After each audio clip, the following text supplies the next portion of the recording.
Good evening, and welcome to another Black History Moment. We are still in Women's History Month. Extraordinary African Americans.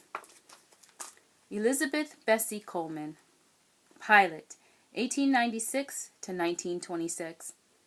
Bessie Coleman was the first African American woman aviator, but she had to leave the country to get her pilot's license. Coleman was born in Atlanta, Texas, the 12th of 13 children. Her mother was African American, and her father was 3/4 Choctaw Indian. While Coleman was still a baby, her family moved to Waxahachie, Texas, where she grew up. Because Coleman was good in math, her mother gave her the chore of keeping the family's financial records. She also allowed Coleman to keep the money she earned washing clothes for her college education. It was enough to pay for 1 year at the Colored, Agricultural, and Normal University in Langston, Oklahoma.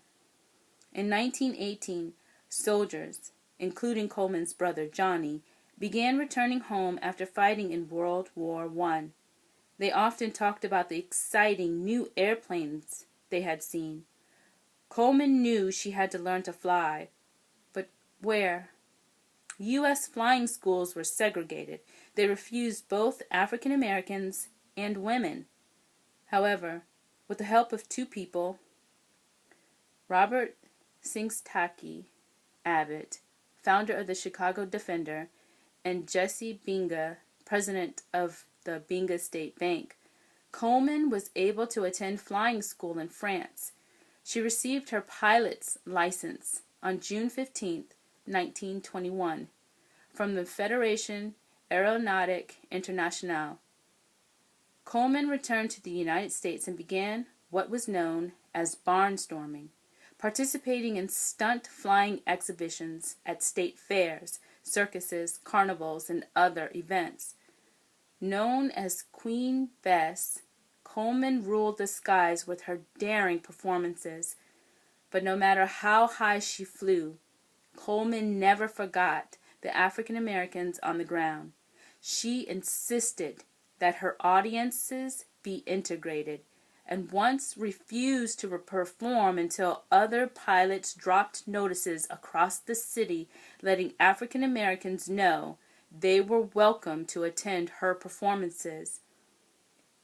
She also gave speeches at black churches and schools encouraging African American children to fly.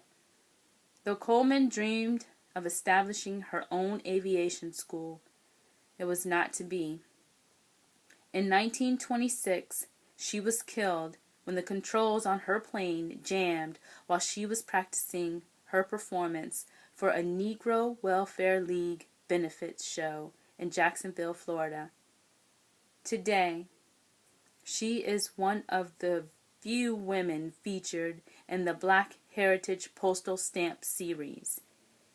Every Memorial Day, African American pilots fly over the Chicago Lincoln Cemetery where Coleman rests and drop a wreath on her grave.